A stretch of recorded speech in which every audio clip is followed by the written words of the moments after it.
Hi guys, my name is Emily and I'm here today to do a requested video.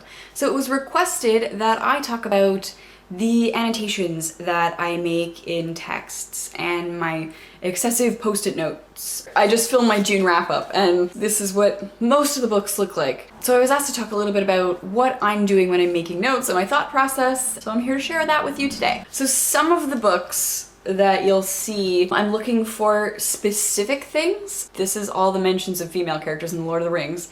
They're kind of underrepresented. And for Harry Potter, I'm making notes of specifically every moment in which Hermione speaks or does something or is mentioned. So these types of notes for my project enable me to go back specifically to these moments where these characters are speaking, to look at the language, to see how people are talking about them. For these things, I'm not looking at any larger themes in the book, I'm not making connections, I'm not really writing in these books, I'm just flagging whenever the character shows up so that I can go back with my handwritten notes and comment on each of these moments. So that was my process for my thesis. When I'm writing specifically for an essay, things get a little different.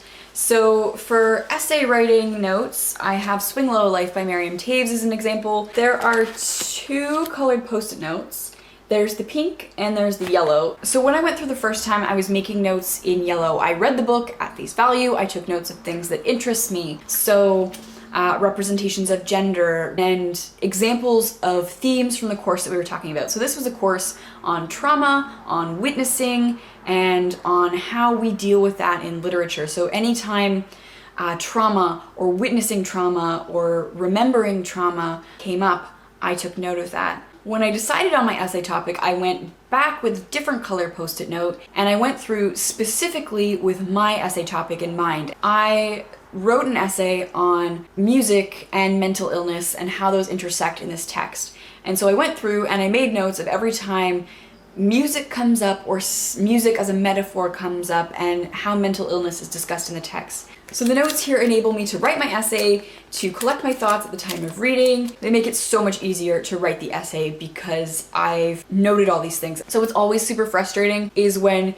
you're writing and all of a sudden you have this epiphany moment and you're like, I remember that line. That line would be perfect here and I need it. And then you have to flip through the whole book for it. If you've reread it, and you've marked the lines that are all relevant, that could work in with your piece, whether or not you want to quote from them or not, it's so much easier if you've noted all the things that you're interested in or that you think will be helpful.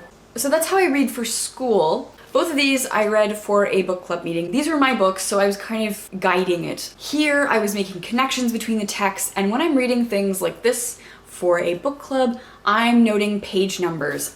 I'm making lists of questions at the back. All these page numbers link to something that I think would be interesting to discuss or highlight a place where something has come up multiple times. Making markings and making notes here help to facilitate easier discussions later so that if I want to talk about the colonization of the body, I can go to those page numbers and be like, what do we think of this? And then there's note taking for fun.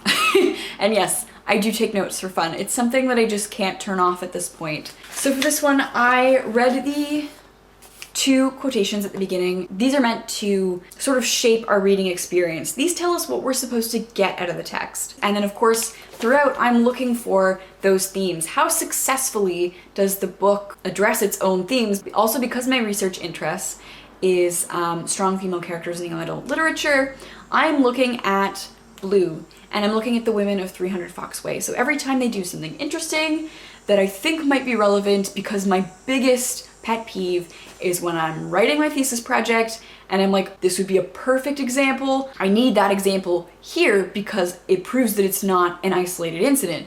And then if I haven't made the notes, I have to read and sift through a whole YA book for those notes, whereas this, because I know I'm interested in the representation of women in young adult literature, if I'm just making notes of that all along, it's super easy to go back to. The Magicians, I read because my friend is doing her thesis project on this series, and I wanted to be able to offer feedback. I'm making notes to answer potential questions and to dialogue with her project. Also, because this is Narnia criticism, I'm making notes and making connections. So that is what I'm doing when I'm note-taking. I'm looking for themes, I'm making connections, and I'm making it easier for me to use the text as an academic.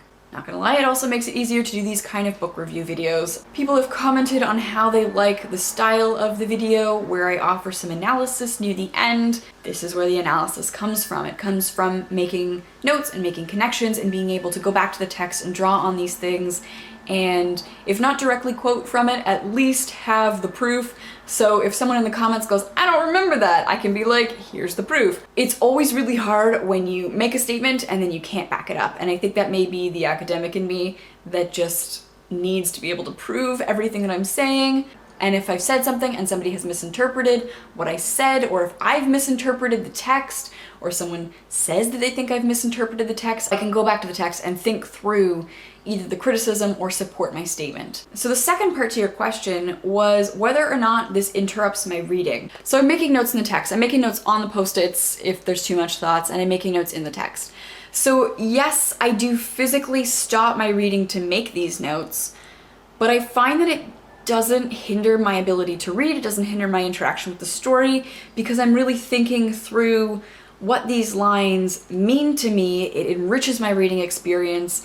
It challenges me to really engage with the text. If I don't read with a pen in hand, I kind of read mindlessly. Books that I read without a pen in hand, I often can't tell you what happens weeks later, let alone years later. I've been making videos on this channel for 2 years, going on 3 years, I think. When I first started this channel, I was still in my undergrad. I made notes in books that I was writing on, but it wasn't super in-depth. I didn't make the connections that I do now. I wasn't actively reading. I wasn't critically reading when I was reading these things. The things that I didn't make any notes on, it had to be a really good book for me to remember. So I get comments on videos that are really old. I don't know how to respond to them. I oftentimes cannot remember the book if I wasn't reading critically. But I find, even though I read more now, because I'm underlining and I'm sectioning off whole chunks and I'm making notes, and I also do this. If you don't want to be spoiled for the Raven Boys, don't read this.